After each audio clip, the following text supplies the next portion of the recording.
So as I was checking that कि मेरे YouTube पे कितने व्यूज़ हुए जो मैंने रिसेंटली 2-3 वीडियोस डाली थी, कितने हुए चलो देखते हैं।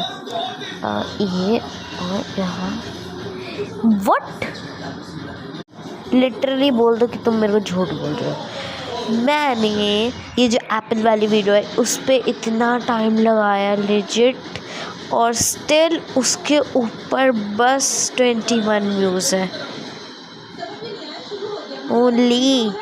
और ये जो 101 वाली व्यूज़ है जिस पे हार्ट सा बना हुआ है, भाई इस पर मैंने नो एडिट कुछ भी नहीं किया था, बस मैंने एक पिक्चर लगाई थी और एक नॉर्मल सिंपल ऑडियो लगाया था भाई क्या। और सोचा एप्पल वाली जो ये है ना एडिट RUNA वाली, भाई उस पर मैंने लाइक अपने पूरे 20 मिनट्स या फिर लाइक 30 मिनट्स बर्बाद कर दिए।